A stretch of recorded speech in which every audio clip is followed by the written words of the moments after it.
They obviously went off to do their new Wrathchild thing. Yeah. But here's something you may not know. You may know, you may not know. I actually was asked along to a session they called it, they never call it an audition. You don't audition Wrathchilds. You just have a jam session, and if it works, you keep him. That's how it works. That's how it worked with the Handsome Beasts. We went for a session. They liked what was going down. They just kept me. So I went along, but I had to tell them, it went down really, really well, right? This was probably in about 2006. Okay. I had to tell them that I was on tour in the Far East with my Blues Brothers tribute at the time. And I was actually earning more money with the Blues Brothers tribute than in anything to do with rock whatsoever.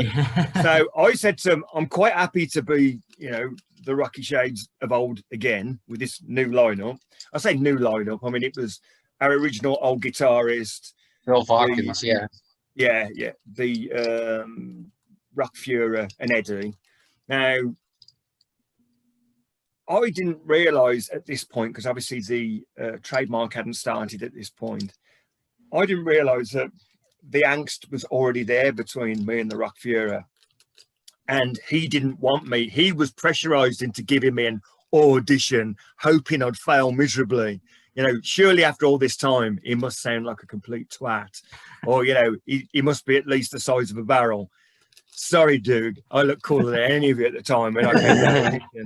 So it was a case of like, you turn me down, you're turning down the most obvious candidates. It's like, you go for a job and you've got the most, credentials, you've got the most exam results behind you, but the person don't like it, then you shoot yourself in the foot, basically. You go for the elephant man or the feminist, whatever.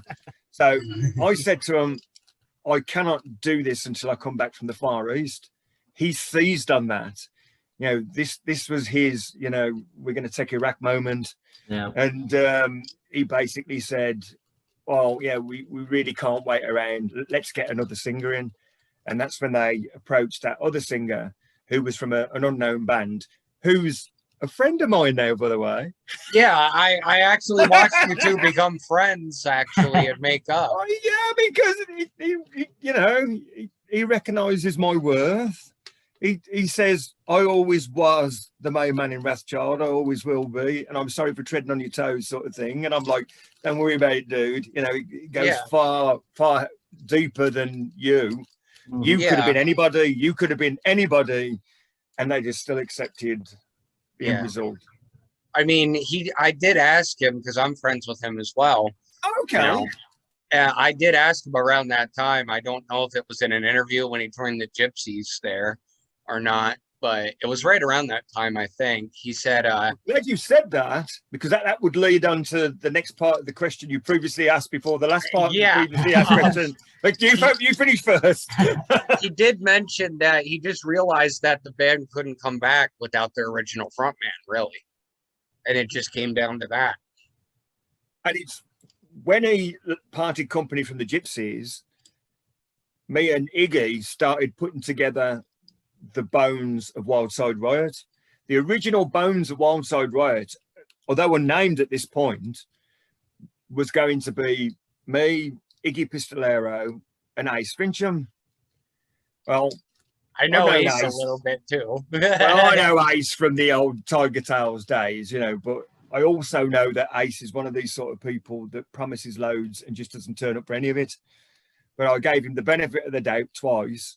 And I did actually get him to 2 rehearsals, so I'll probably deserve a medal for that. And obviously, Gaz then parted company with the Gypsies because Iggy then went back with Lee to form the Gypsies again.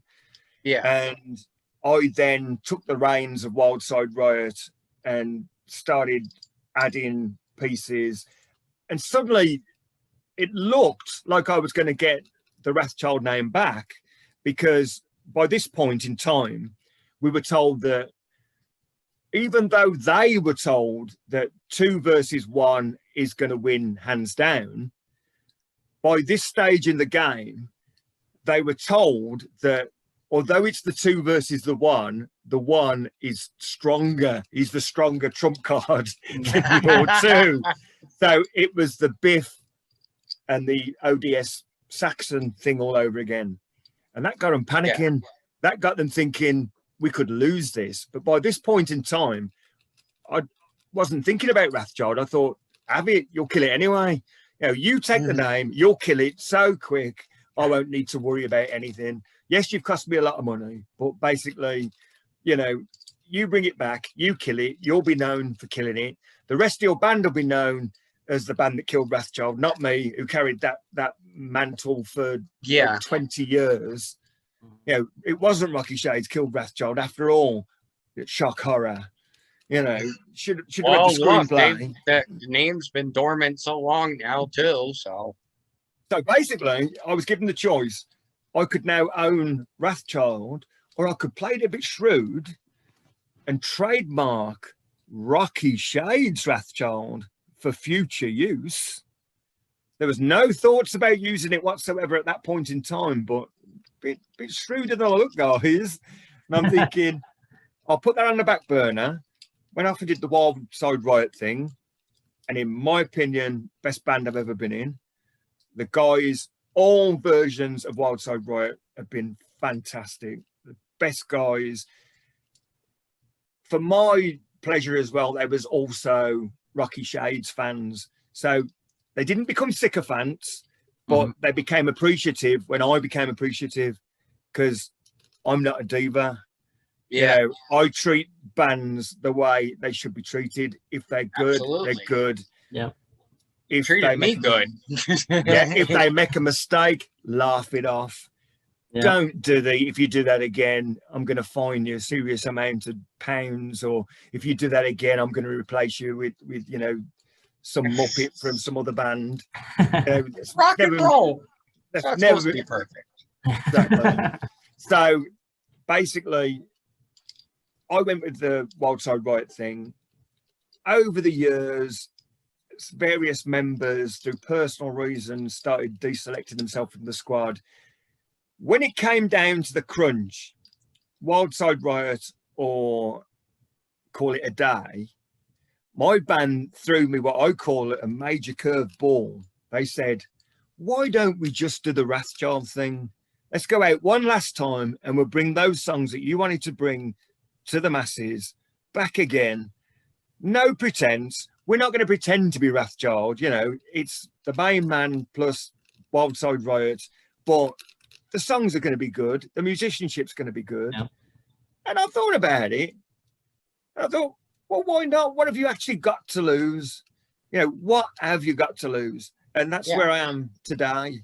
You know, I'm playing with guys I love playing with no constraints, with no pressure. And even though I had a bad stroke in 2016, I come through it with a bit of visual problems, and I got to thinking to myself, you know something, there's more important things than rock and roll in its entirety. But why can't you do this until you drop? You know what I mean? Yeah. Why can't you give something to it? I made myself a promise, and I said to my fiance, I want you to promise me, if ever I start looking as embarrassing as Gary Glitter did when he was at that stage, or if ever I start singing like I've been gargling with Listermint and Broken Glass, that is the day you punch me in the face and say, it's all over. Give it up. Give it up, old man. Oh, shit. But I'm not ready yet. Not ready for a long way. Sweet. Nice.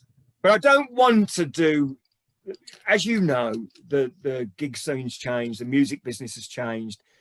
There's not that many opportunities now to do what we used to do in the early days. You have to grab what you can when you can. If you can get on a festival, that's the best thing you can do. Absolutely. If you can get on a festival, you can address far more people in a respectful way than if you have to go to the bloody toilet circuit again.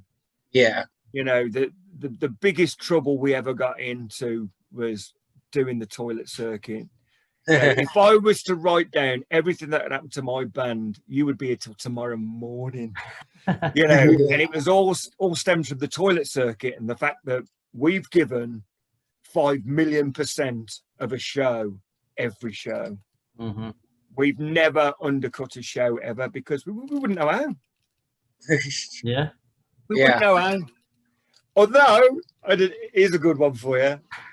I do actually remind Noddy Older of Slade about the one show that we almost didn't do because he got me and Eddie so drunk before our sound check at a gig in London.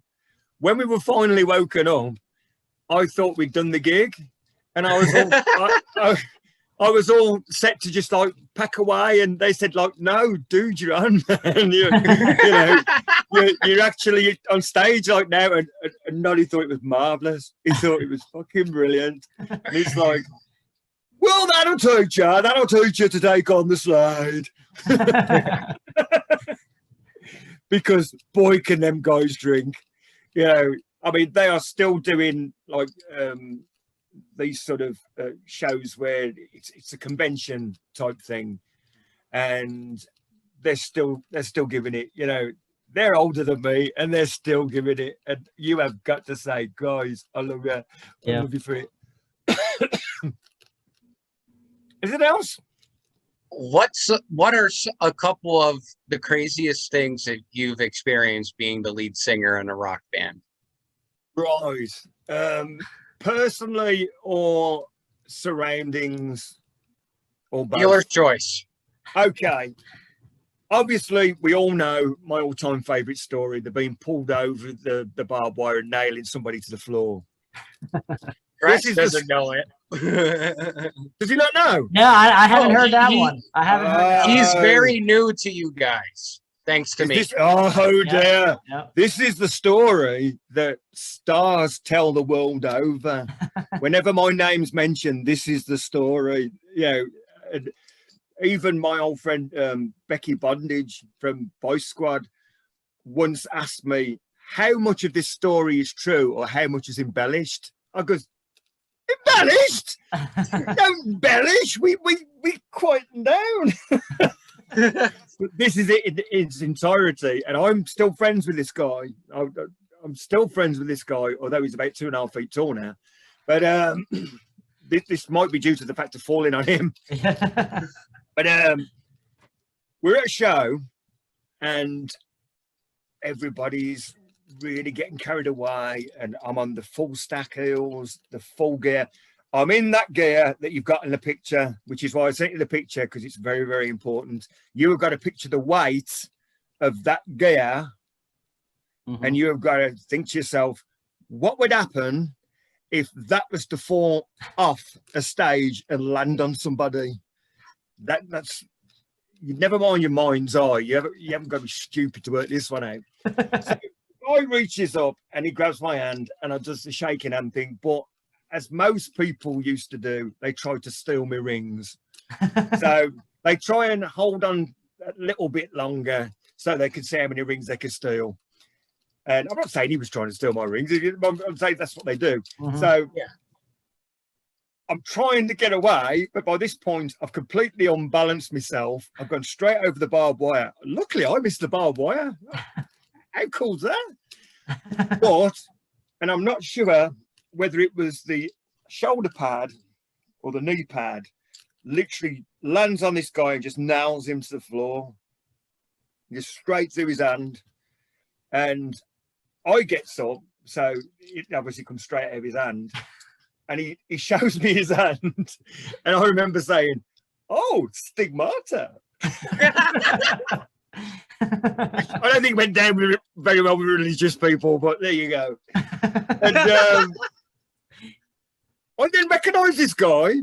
And I said, you were the guy trying to sell me photos of my own band prior to this gig starting. I said, 10 out of 10 for being very, very shrewd. But 0 out of 10 for where you placed yourself when you tried to pull me off the stage. So there's story number one. Oh, my goodness. Right. Are there any others that come to Oh mind? God, you know there's others. I can't tell you them all. I'll just tell you some of my favourites. One of my all-time favourites, and people think I've made this up, but you know, like you say, I kept diaries. I did not make this up. It was written down. So even reading back, I'm thinking, seriously? Okay. So we're at a gig in a converted cinema in a place called Portsmouth. And what they've done with this gig is they've got the people on the lower floor where the lower part of the cinema would have been. I'm supposed to call that the stalls. The band were actually playing on the floor that is like the upper floor of the gallery. Now, we're about 15 foot above the stalls. This is like old-fashioned cinemas. Old-fashioned cinemas used to be like, they used to call the top gallery the wings because it's so bloody high. You can get nosebleed watching shows from up there. And we're on this middle floor. So we're about to the sound check, and I'll notice across this stage is a red and black metal barrier. And I'm thinking, yeah, that's good. That is a really good thing because 15 foot in these shoes is quite a drop. So we just a sound check, thinks no more of it, because goes off as our little drink in the dressing room. Intro tape starts, the smoke starts billowing all around the stage. I comes running out, hoping to meet the yellow and black barrier, which has been removed apparently so people can see us. I does the little cartoon leg thing before plummeting 15 foot below. Now, I never got to meet any of these people, but they did actually break my fall. There was no murder charge brought against me. There was no manslaughter, so I do presume they lived. I thank them most categorically. But then is the added dilemma, how do I get back up there? Because this is an old cinema. Cinemas have got like lots of ways to get to places. You've seen the film Spinal Tap, haven't you? Oh, Yeah, where they got lost. You've seen where they get totally and utterly lost. Hello, Cleveland! Yeah, well, it wasn't hello, Portsmouth. It was where the fuck am I, Portsmouth? Because I can't find my way back to the stage. No, Wrathchild weren't Van Halen. They didn't play long lead breaks for, you know, filling in purposes.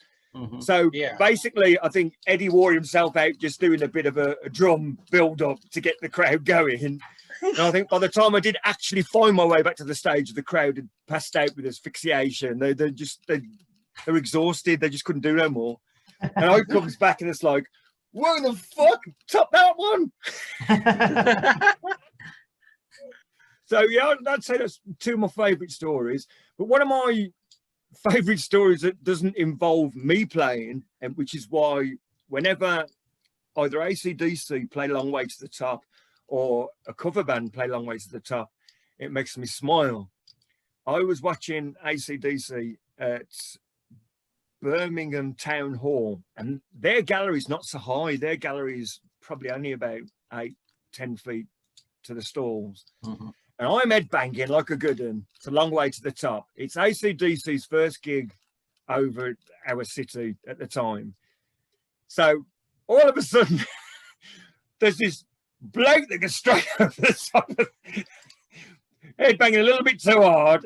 More people break my fall, but this time I do actually meet people when I'm in Wrathchild that say, yeah, I was there. I remember it. I was under that little conglomeration of people that saved your ass. Oh yeah, that's another one of my favourites. One last one involves one of my all-time fave mates, Lemmy, the great Lemmy. He got me my VIP pass at the London Hippodrome because we got so many people in the venue on a London tube strike day, and London was all about the tube. And I remember he got me so drunk at the Hippodrome. To get back to the dressing room, you've got keypads, and there was 3 sets of keypads, and it got me so drunk I made the first 2 and was found slumped outside the third. I didn't make the third. It's like one of them computer games where you just don't quite pull it off. What else we got? Oh, okay. The very, very last one. The day I almost lost my ass to a confetti cannon. Like I told you before, I did not like people who either spat at me or threw drink at me or anything like that. So basically, I'm at this gig. Where was it now? Oh, Rochdale. A place called Rochdale, which is by Liverpool. And this guy is making wanker signs to me, like, you know, and I'm just looking at him shaking my head, thinking, that's not going to shake me in any shape or form. So he starts throwing a few bits and pieces, and he's really starting to grate on my nerves. So I looks at him, and I makes like a little motion, no, really cut it or. So he carries on. I comes on with the bazooka. And most people laboured under misapprehension because it fired paper. It wasn't very dangerous. What you've got to remember is the thing that fires the paper is an explosive, and it's a very powerful explosive. And if put against somebody's head, would literally send that somebody several rows back. So this guy's giving me the wanker sign, and I points the gun at him, and he's going, mouthing the words, "You ain't got the bottle." Wrong thing to say to me. I presses the trigger, and I watches him disappear about 7 rows back. Now his mates obviously thought this was not a cool thing to do, so they then try and invade the stage. In trying to invade the stage, I back straight into a 16-inch cannon just as it goes off. Now, I don't know whether you understand the physics and the mechanics of the confetti cannon explosion concept. It's not like a little box that just goes. It's basically an explosive that's got a foot of white flame before it vaporizes and then pushes the plate, which sends whatever's in it out. Which is why when we played one gig that had a glass ceiling, the ceiling came down after the cannons went off, because basically anything that goes up and hits something, it's going to come back down again. So basically, this thing has got a foot to vaporize to make it safe. Anything after a foot is just paper coming out. My ass is over this thing. So basically, we're talking a foot of white flame and maroon shrapnel. So I basically gets my leather trousers fused to arse and shrapnel embedded in it at the same time. It's like being shot with a shotgun and all the buckshot. I then gets rushed off to hospital. That's a good one. Gets rushed off to hospital. I got rushed off to the dressing room and told that, you know, we've still got one song left to play. So me being a trooper with a smoking arse, some nurse type character had sprayed this iodine spray around my arse just to keep the stinging to a minimum. I went off and did the Pretty Vacant encore that we did. I then was rushed off to hospital. And I remember the 2 student nurses that were trying to get the fused leather and shrapnel out of my arse. They were saying, wasn't you on that British rock music program last Friday, the Tube? Said, I bet none of your fans have seen you like this. And they literally mummified me from the waist down to my knees. And I literally had to try and go a whole week with this thing like it was, you know, go into the toilet as difficult as it was. I can imagine. The dressings changed. The nurse character, she says, right, can you take your clothes off and stand over there? But then she must have been called away somewhere, because I'm just stood stark naked in this room.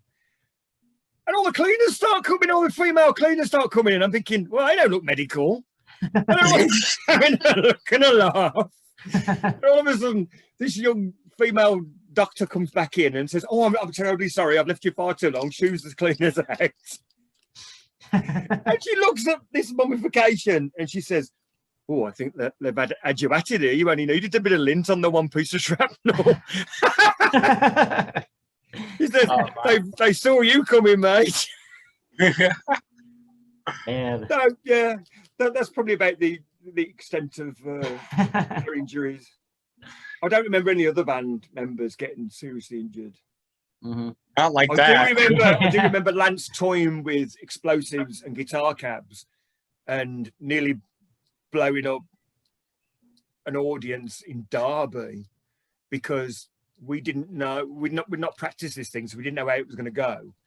And apparently people got splinters about 30 rows back. Holy shit. Yeah, it made Guar's blood sword look a bit tame. Yeah. People were actually pulling bits of splintered cab out of their clothes and flesh. Thinking, might have to go back to the drawing board with that one, boys. A bit like when Eddie set fire to a stage with an industrial flamethrower, because they come from farming country. Eddie thought to himself, what can I do? It's a bit different. So he got this pump action flamethrower. And the idea was to literally just run around the stage a bit, get off the drum kit, run around the stage, pump this thing up, fire it off, fuck it off to the roadies at the side. What he didn't know was this thing was leaking backwards and forwards across the front of the stage in a sort of invisible trail that nobody could see because of like the lighting. And when he did finally fire it up, the front of the stage just went. Now, at this point, everybody's going, "Whoa! Not even Kiss do that." But then, once the 4 or 5 fire engines start coming in and start throwing people around, it's like, "Yeah, Kiss didn't do that either." Yeah, they might have some firehouse, but they didn't fucking bring any. Yeah. And then just one last one. When we were trying to make our effects, now this is relevant because I'm sure someone somewhere, when you're interviewing them, they'll be saying like, yeah, we tried effects and we tried to make them a bit different because they're a bit too tame. We strap things to things, we put things on top of things. And one thing we toyed with was something that's supposed to scare off crows, but did actually like set up a toxic cloud that we were told could have actually killed the entire audience had we not have evacuated the building at that moment. Wild. People say we were cliche. People say, you know, oh, we've heard the stories about Wrathchild being dangerous. They weren't stories. There are people out there that will verify. There are people that live to tell the tale. Oh, hell yeah. That's my final word on the subject. Do you have anything more, Krash? Because I have one more question, but I've got to use the restroom real quick. Yeah, go ahead. So lightweight. Yeah, I'll be right back. So one thing I've got to mention, bringing back up the early days as we jump around the timeline back and forth. You have to do that because it's quite a jigsaw, the Wrathchild story. Yeah. Yeah. One shout out that I meant to bring up with Nadir from London as well, and I forgot, was Kelv Hellraiser. Oh, Give us some background on him, because not a lot of people realize who he is, and he mentored me as a rock writer. You know, Kelvin was one of the most amazing people. Anyone that was lucky enough to have been a friend of or just to meet, he was the most amazing person. I'll tell you how we first met.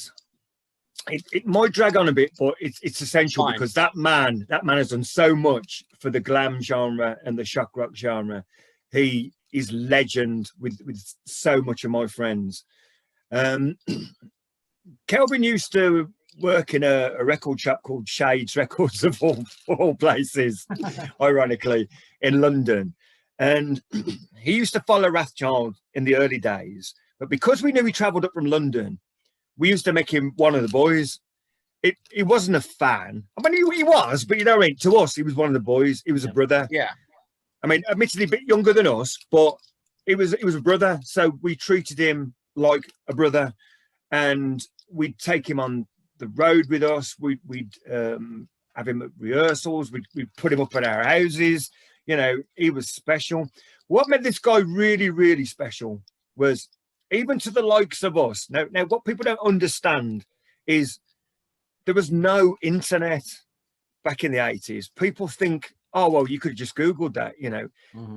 The bands that man brought to our attention, and it must have worked the other way around as well. There must have been a PR value for the bands that he was championing. It's just unbelievable. The list is endless. You know, he took Wrathchild to Poison. He stayed with CC and was talking about Wrathchild.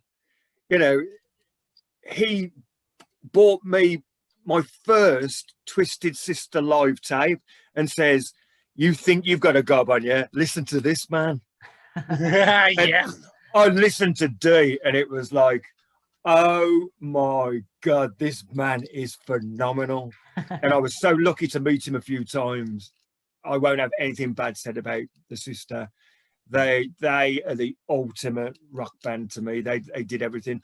And Kelv helped that happen. Now also, he championed to us obscure bands, which we then sent on to other people, which they wouldn't have got to hear about, like Legs Diamond, Fort Knox, you know, bands that probably mean something to you, but I know to a lot of people, who, what? Yeah. You know, and he did that with a lot of things. You know, he got me into, got me into a lot. I mean, he got into AOR quite early, and I don't like AOR. It's not because I don't appreciate what it is. I think it's too nice. You know, I appreciate the musicianship. I know people that will, you say AOR, and they just go, oh, shit. No, that's wrong. That's wrong. If it's good musicianship, it's not shit. But it's your bag, innit? It's like, if you like punk, if you like the punky sounding bands, it's your bag. And basically, Kelv went the AOR route, but still maintained that he wanted Rocky Shades to come back in some shape or form because he liked my voice. And I always thought that was the most fantastic thing I ever heard. He was Poison's UK manager, wasn't he? I don't. I'm not sure about that. He's got gold albums from their everything with CC from like 86 and 92. Yeah. The thing with Kelv is he moves so much within circles. You didn't actually know what he was a part of and what he wasn't a part of because he was a part of everything. Gotcha. And even when I went to see the last goodbyes from my good old friend Tony Mills, Kelvin was there, and I hadn't seen him for a while, and we rapped, we talked. You know, I bought him drinks because we were in an expensive hotel. I knew that, you know, probably didn't have the funds to buy drinks all night, so I made sure he had drinks. You know, this is what he meant to me. Yeah. I wouldn't buy my old band members drinks. Fuck them. I pay you a salary. Use it. No, in fairness, Kel went through a bit of a bad spell. I don't know the mechanics of it. I don't think it's my place to even say the mechanics of it, but he was in a dark place at one point, and I knew that Wildside Riot was playing right next to where he lived this one particular day. And I said to him, do you want to come to the gig? We'll even come and pick you up and take you to the gig. And we took him to Yardbirds in Grimsby. And it's the last time I ever saw Kelvin be Kelvin. He had a fucking great time, and we really, it was like old mates again. Yeah, he come to see my band, but he's my brother. You know, he's there as my brother. He's not there to review the gig. He's not there as a press icon. He's there because I wanted him there. Yeah. And I'll keep making references. You know, it's so fucking good to see a man. And then fast forward, I get to the news. The world's lost him. The world that stopped shocked me because that came out of the blue. I knew there was some bad shit going down, but the world stopped for me. We were even talking at that stage about maybe the Wildside Riot going on to that AOR label he was a part of. But the Wrathchild thing was just starting to work at that point. I think that I was able to tell Kelvin what I was doing, so he knew it was coming. but obviously he never got to see any of it or hear any of it, which breaks my heart, really. Yeah, there's quite a few, you know, within your scene as well. Stevie James, he's still pretty heartbroken. We all go back to the same period, you know, early Tiger Tales, early Wrathchild, we all go back to the same period. So Kelvin was part of all of us. You know, he moved between our camp, he moved between the Tiger Tales camp. Everybody knew him. It's just over here stateside, he's not really known or recognized. You know, I said it's a big place, isn't it? Yeah. You know, I'd be surprised if I mean, I even said something to Ricky Rocket. He just said, yeah, it's a sad day or something like that. And, you know, I don't know. Yeah, people that mattered to him knew who he was. And that basically is all you need to know. He was just, I told him an idea I had for a book and if he could help me. And immediately he's throwing names and getting a hold of people and just any kind of help you could imagine for a young rock writer of what I'm doing, to get any kind of help from someone of that magnitude. Oh, no, you don't need to tell me. He was the first person I turned to when I thought about writing Shades the book. But I don't think anyone's going to live long enough to see Shades the book. So yeah, I don't think I'm going to ever get mine done, unfortunately. I'd love to, because it would be a great way to honor him, but there's too much going on, unfortunately. But I just... Well, I'm going to honor him because, you know, this COVID thing's taking everybody out of the game. And we were unable to go to his funeral properly, which was a heartbreaking thing for me. I think there's an event being planned where people that knew him are having a memorial. I think it's going to be September time. And I want to make sure I'm there for it, because wherever he's watching from, whatever you believe, wherever he's watching from, whether it's down looking up looking down, or looking sideways, it don't matter. You know, I want him to know I was there. Yeah. Because he was a unique individual. And there aren't many unique individuals. He's got a huge heart, and he was an amazing person. Oh, yeah. I mean, even Ace Fincham, when I talked to him the one brief time I did, had nothing but good things to say about him. You know, even though they had a falling out at one point or something, and you know, everybody's had a falling out with Ace. I think Ace had a falling out with Ace once. We always used to say, if Ace ever comes face to face with Ace, there'll be trouble. You got anything else, Krash?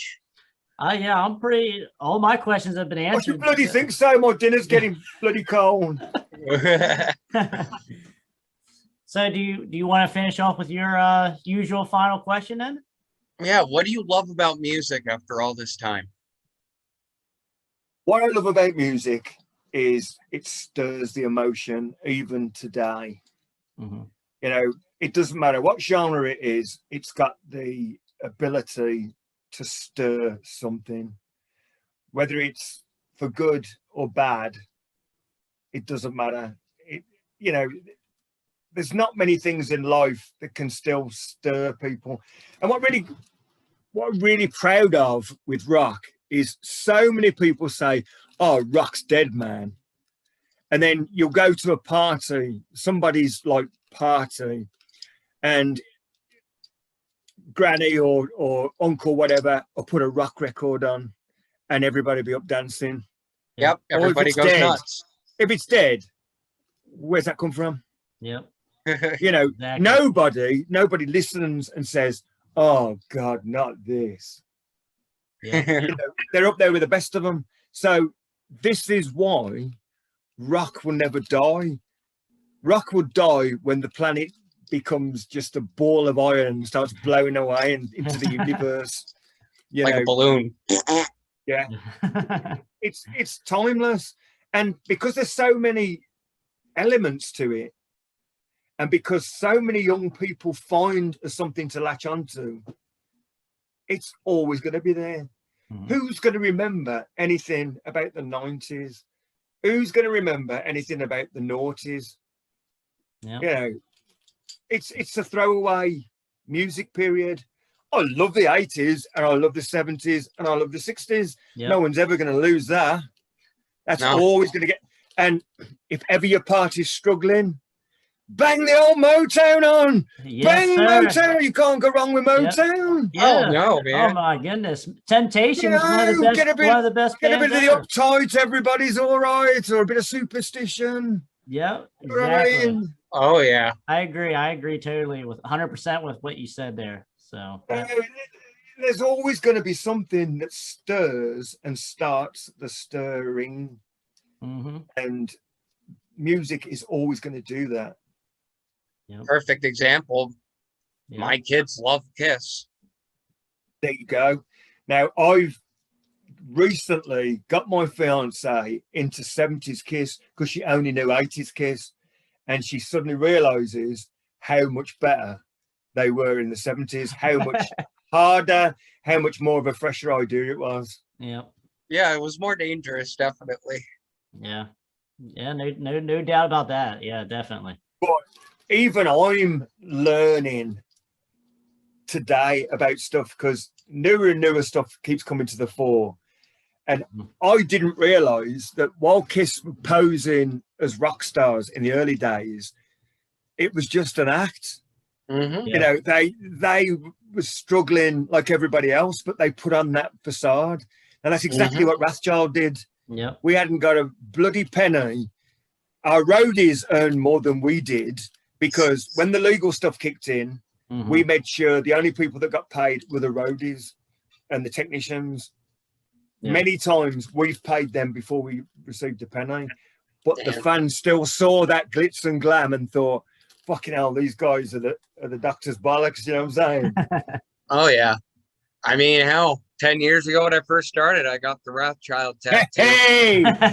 So that's like my mate in Crash Diet, Pete London. He's got his Wrathchild tattoo. Yep. You know, we've invited him to our wedding and he wants to make sure he's not gigging so we can come. Nice. That's How awesome. cool is that? He actually wants to be at our wedding rather than tour with his own band. Well, shit. I mean, I'm not touring with my own band, but I'd love to go to your wedding. I just can't afford it. Well, yeah, it is costly. Yeah. But we'll send you all the pictures and stuff. Oh yeah, absolutely. You can have an expose. Expose. Sweet. You can have an expose because give me your electronic press kit for your wedding album.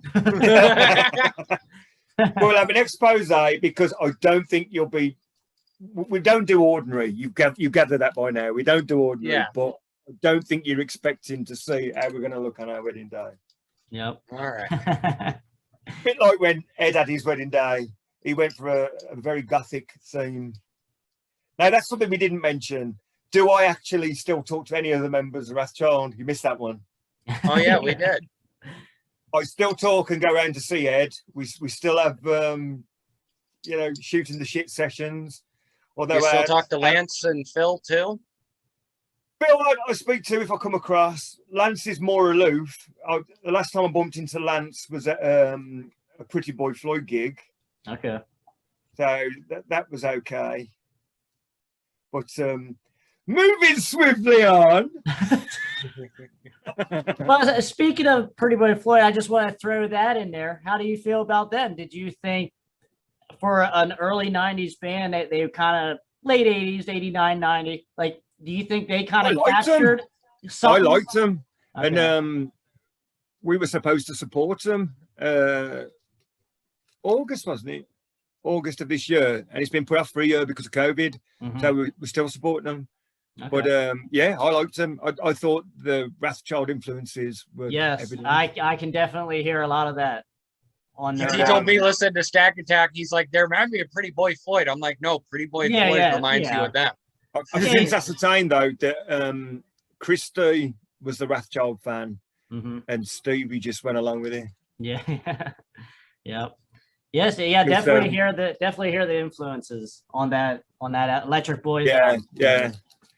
Are there any especially when they did the beat, the rock, shock, rock beat, it's just so obvious. Yep. Oh yeah. But again, we didn't say, oh, you copied us, because No, they were influenced by, and that's different. Yeah, Oh yeah. Yep. You know, absolutely. I'm not the sort of person to say, "Oh, you copied us." No, you never.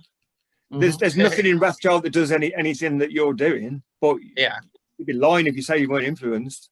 exactly. Yep. Crash Diet admit they're influenced. Yeah, There I you admit that I'm influenced. Mm-hmm. You know, Oh, I'm not influenced. I never listened to it. It's rubbish. I stare at it until I fucking hate it. I was a Hawkwind fan. I'd rather listen to Hawkwind. It's far more interesting. Good band, by the way, that not a lot of people know. Yeah. Are there any plans to bring the Wrath over to the US? Nah, you're all weird. Well, we are. Yeah. Well, basically, if you don't start war with Russia, we'll think about it. All right. Fair enough. You know, no, really, it's a case of let's get COVID out of the way and we'll see how the land lies. Because the business is so different now.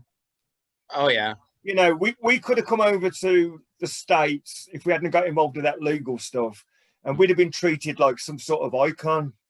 Oh, yeah. You know, and we might have even had our flights paid for and stuff. But these days, they'd expect us to pay for our own and maybe even our own hotel stay. What the fuck? Yeah. Get out of here.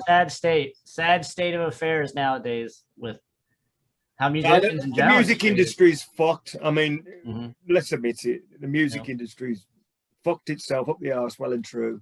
Oh, yeah. It kind of did it to themselves in a way to a certain degree.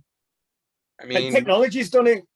Yeah. Streaming, downloading. Yeah, it's brilliant. It gets more music to more people. But when was the last time anyone sold a record? Yeah. What is a record? I seem to recall that name being somewhere. No, it's gone. I've got a shelf full of them, and I've got some of those cassette tapes you mentioned earlier. Even got 2 8-tracks sitting around. Well, somewhere in my collection, I have the rarest of rarest cassette tapes, and I just can't find it. I've got the one and only session that was done with Discharge with Rocky Shades. I keep badgering you about that for over the last, what, decade? I know, and I've been looking and looking, but there's a lot of shit in my ex-wife's loft. Yeah, I was going to say, you said it's probably stuck in a wall in an apartment somewhere. No, it's in her ex-loft somewhere, and there's a lot of shit in that loft. Oh, wow. And there's also the very first Wrathchild rehearsal, October the 29th, 1918. Yeah. Because I remember we did a cover version of Space Station Number 5. Oh, wow.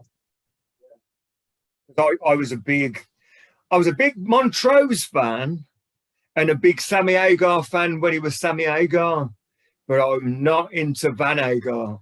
Yeah. Van Hagar is blasphemy. I kind of agree with you. Yeah. That's a very touchy situation with a. It is a very I'll touchy have to go situation with you because on that. Sammy is a brilliant vocalist, and I wouldn't even think of knocking him down in any shape or form. He's a brilliant vocalist, although he wears strange trousers. Yeah. Oh, there's some strange trousers going on there. Yeah. Seriously, need to talk about that. But it says me in a pair of shorts. That's okay. I make fun of Krash for liking Striper all the time. Yeah. You never liked Striper. Oh yeah, definitely. Oh, Hey, that's I'm not scary. ashamed of it. I'm not ashamed of it. I'll say I'm a fan. I like the music, but there is so many times you can say praise him, and there is so many times you can say, Yes. you know, I his Yeah, that's where holiness, I'm the at. greatness, you know, I the agree. lights. Yep. I agree. Yeah. I mean, you know, people would argue the task to say there's only so many times you can say Satan. Yeah. But then again, I don't think I ever did. No? I don't think you'd ever find that word on any of my songs at all. No. No, Not yeah, I to don't my know. knowledge. I didn't hear any. So One last thing, because of the fact that, you know, I've known you for so Because my long. girlfriend is now really pissed off that we've missed dinner.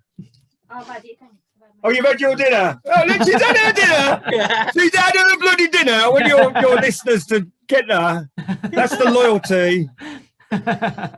One No, I'm last thing. I'm I'll glad let because you... my girlfriend, my fiance, gets so angry when she doesn't get fed. Oh yeah. Oh yeah, they do. Oh no, you've not seen anything until she gets angry when she's not been fed.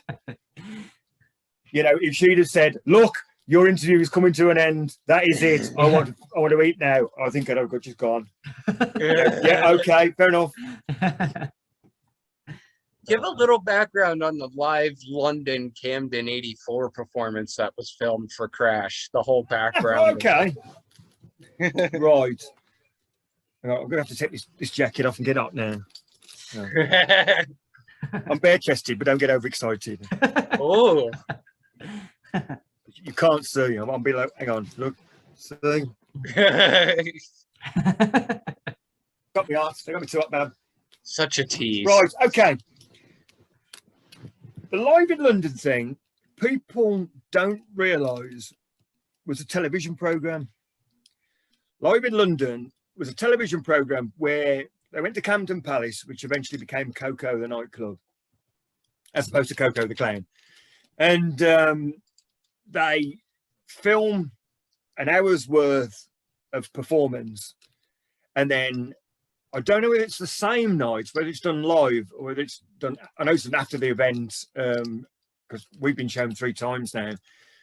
It's shown as a programme. And that thing you get at the start of the Live in London, that's the credits of the programme.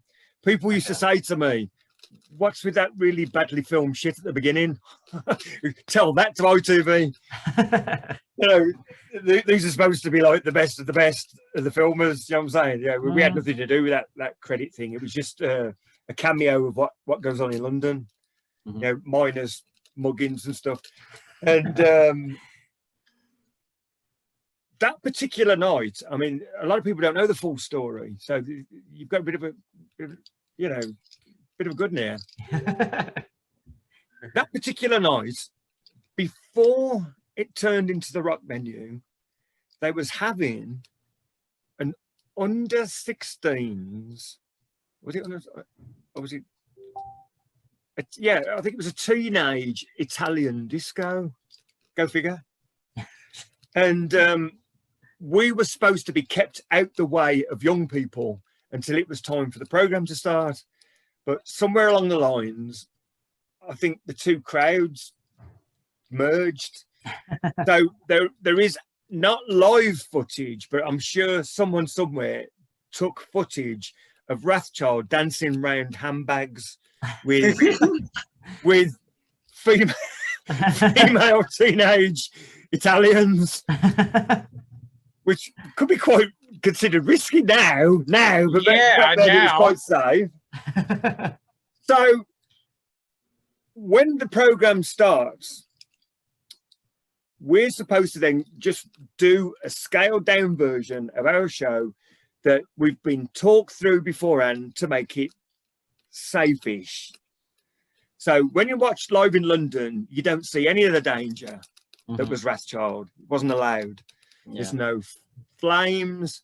There's no real metal on show. You know, it's a bit safe. I gotta say, the way you fucking left off, I want to rock, I want to shock, I want to eat custard off your. That was great. That was a nice little. Did the censors, you know? That was really good because the real version was probably tamer than the version that came out with. I said, "I want to eat custard off your nipples." It should have been, "I really want to fuck you, baby." So not a great deal in it. But before we played Law Abuser, I tried to keep it nice and unsweary, and then I holds the microphone out to the crowd, and some guy goes, "Law Abuser, fucker!" Yeah, it's audible. Now, here's something you probably haven't clocked. Watch that very, very closely again. When my mic stand returns back down to the floor, it makes a minor stop before it goes. So the guy who could have scuppered our live show for television he's been taken out of the game in a very swift move. Yeah, and I think there's another line that should never have been changed, but was changed. It's the won't be eating the cream from out of our jeans, baby, or something. Yeah, I think that was changed. But yeah, I think the trouble with changing stuff is you've got to actually remember what you're saying to change it. Now, most of the time, I just make this shit up as I go along. It's not because I noticed you had to change Shocker a little bit, I think, on that performance too. Yeah. Yeah, we had to change quite a bit, to be honest. Yeah. And the two songs that don't appear on the album, they originally weren't going to be part of the show, but it was running under time. And I totally fucked everything up because right at the end of the show, but you don't see, I look at the crowd and I open my arms and I say, eat your fucking heart out, Motley fucking crew. Which made the show 5 seconds too short when they edited it out. And they said, because it's 5 seconds too short, we can't show it. Damn. So we had to argue the toss on that one. Damn. And after threatening to burn down ITV Studios, yeah, we basically got the go-ahead. And they said that we could elongate something for 5 seconds, maybe the ending or something, just to make it doable. Can you believe that? 5 seconds could stop you being performing. Why couldn't they just throw a bleep in there? What a wank. But another thing that nobody's clocked, unless you look really closely, right at the start of the first song, 2 of our roadies are inspecting the bass player's bass because there's no noise coming out of it. Because Shades' infinite wisdom and his clumsy fucking stack-heeled shoes ripped the lead out the bass guitar when he came on stage. So after they've double-checked that, everything's where it's supposed to be, and the lead finally gets plugged back in, I slinks away. And that tiny little fraction had to be overdubbed. Just that tiny fraction. That Not is many people great. know that. Yeah, I'll definitely watch that video now with a different eye. Oh, definitely. Here's another one for you. There's a scene in that video where I go to take a swig from the Malibu bottle and it completely misses my mouth. I pour it in my face and it really stings my eyes. And you can see it. If you watch really closely, you can see the boys in pain. And people reminded me of it. They saw the video and they says, look at you twat. You missed your mouth. How did you miss a mouth that big? Oh, man. I just had to throw that in there and get all this on that's film fine. too. That's fine. And then obviously the club just went on to do its nightclubby thing after nightclub Italian disco with the handbags. Yeah, we danced around the handbags for a bit. Oh yes, of course. We danced around the handbags, and then we went off to cause some trouble at another club. Yeah, I remember. I remember now. Yeah, it's like when we did the Lyceum gig with Wasp on their tour. They threw an after gig party we weren't invited to, so we gate crashed it. Yes. And that was brilliant because on the bill was Wasp, us, and do you remember the geezer Thor? There was a guy who used to stick a fucking water bottle on his head and blow it up. Yeah. Well, he was on there as well, and he was invited to the party. So we thought he knows where it's been held. We'll watch where he goes. Now, big man Thor from sort of like the waist upwards. There wasn't a lot of legs going on. So we followed him to the dressing room with all intentions of going into this, after show party. And Thor picks up this really flash looking Krash helmet. And I thought, he's going to stride a hog, he's going to fucking do the Americans proud, you know what I mean? and he pulls this little moped out, and it goes trundling off. And all of a sudden, I'm thinking, life is an illusion. All this shit, it's just made up. It's just not real. You know, the guy picks this big fuck off Krash helmet and gets on a moped. Oh man. And Chrissy won't thank us for the after show party, because I got on really well with Chrissy. We're actually talking to Chrissy about doing some dual Wrathchild Chrissy home shows, which could be interesting. Oh yeah, could be interesting. That could be very. He thinks exactly the same about his former boss as I do. So team up in the same gig, I think that'd be pretty cool. Oh yeah, like mine. So Chrissy says to us, he's at this point in time, Chrissy realizes that Wrathchild have got quite a bit of a female following. So Chrissy says to us, hey, is there any good pussy in here tonight, which apparently you Americans do a lot of? And we sort of like, well, yeah, all right, okay. So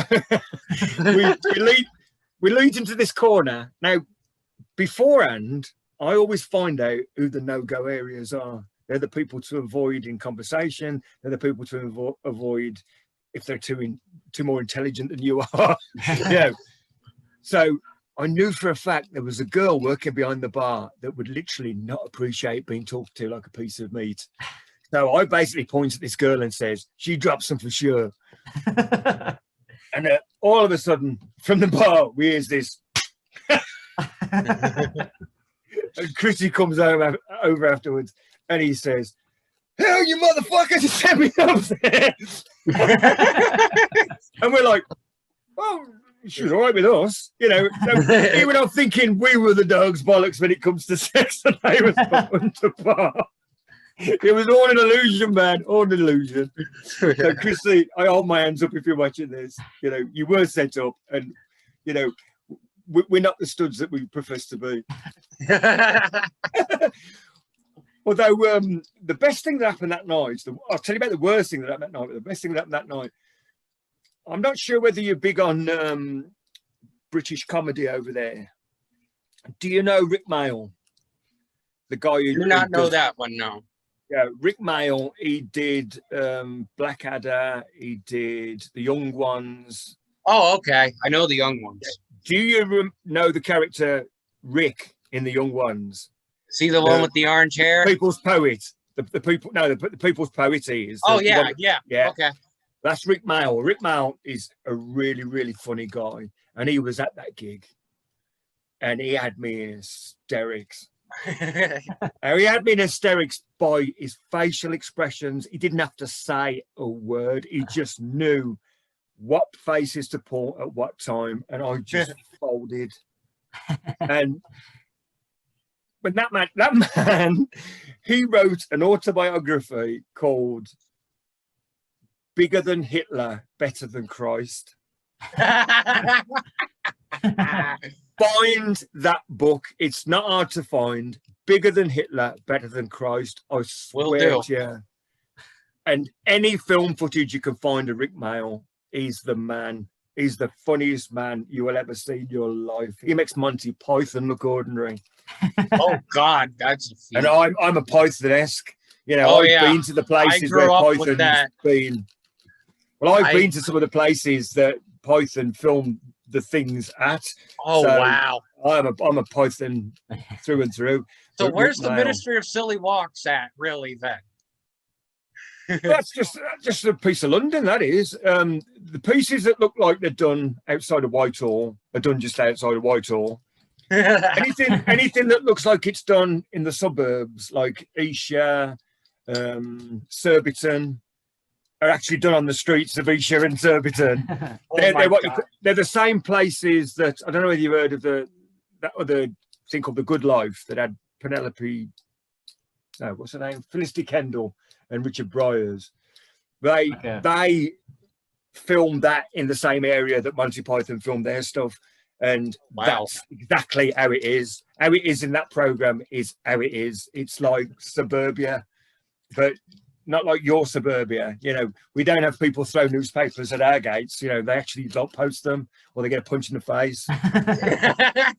You know, and we don't have any of them fancy post boxes where you have to slap and, you know, we have to go through proper letter boxes and dogs that take your fingers off. We're real people. Yeah.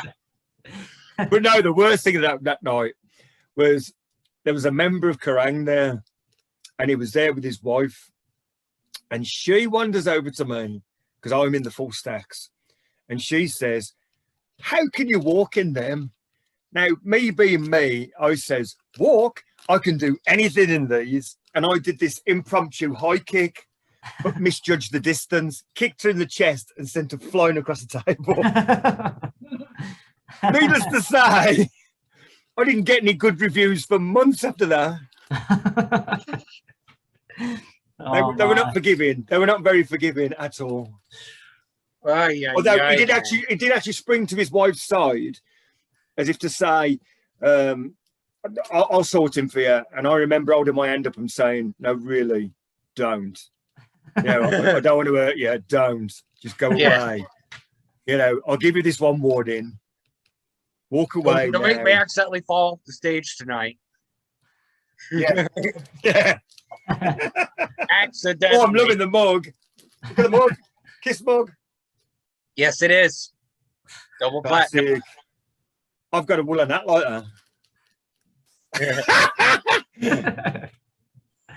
I can't wear it. Makes me look too stupid, but I've got one. Oh my!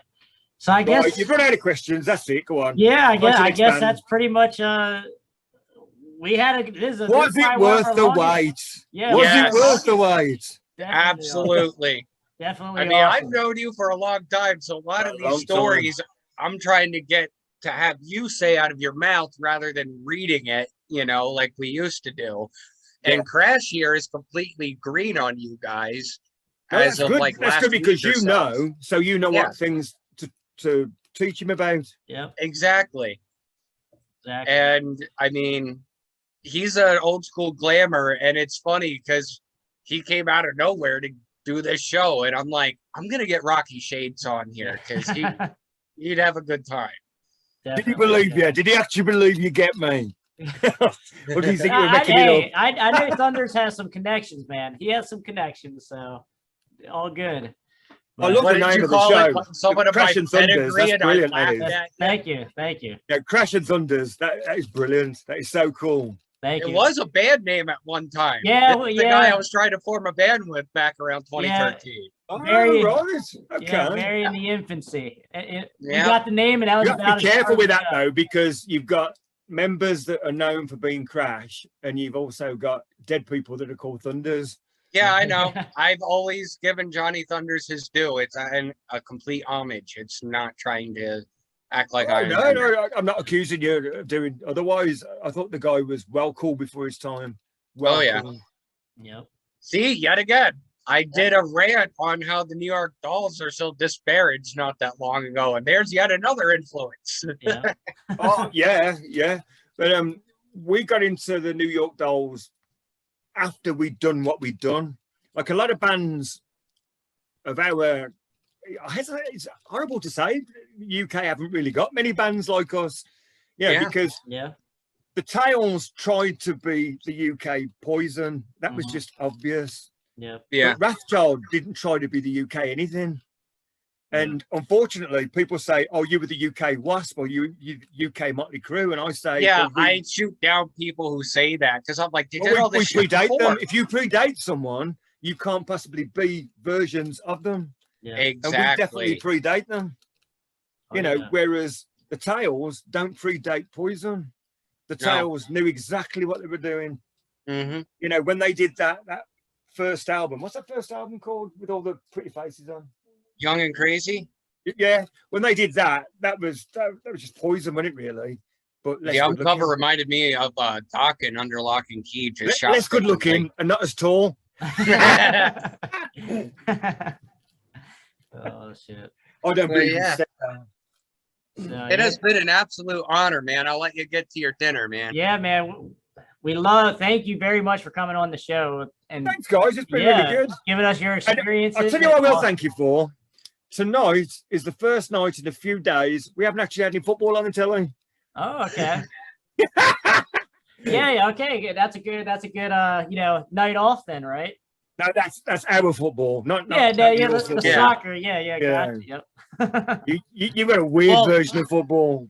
Crash, you can't call their football soccer. Their football probably came first. Oh yeah, of course. Yeah.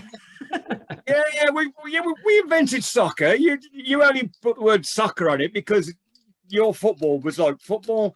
But I must admit, it is great night entertainment. Yeah.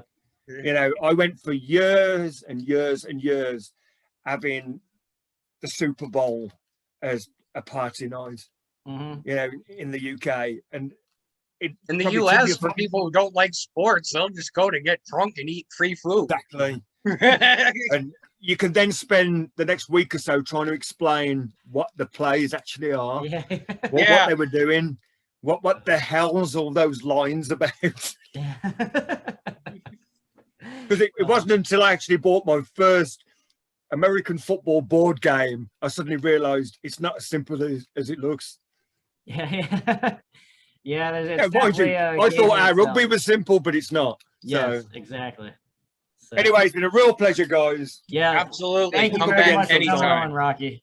So, come back in 10 years' time, hook up again. Yes. Can you tell fans real quick where they can find you? Find any of your new stuff that you release?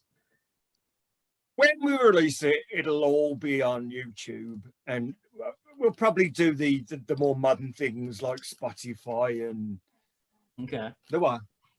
Facebook and not TikTok. Try not to do TikTok. That's for young people.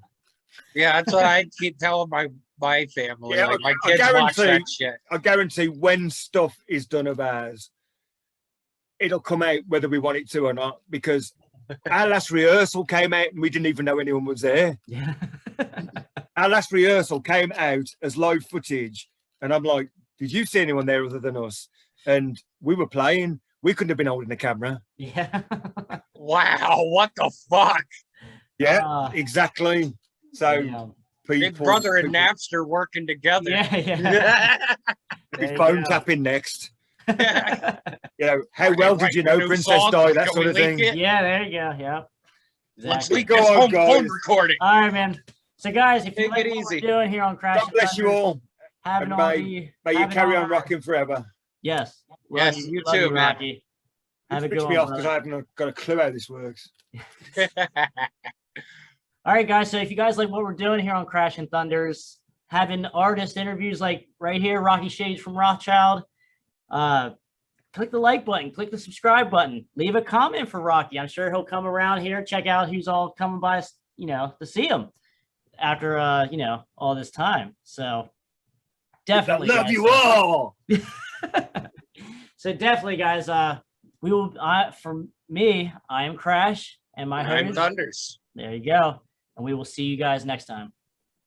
Later, guys. Don't let it rain on me.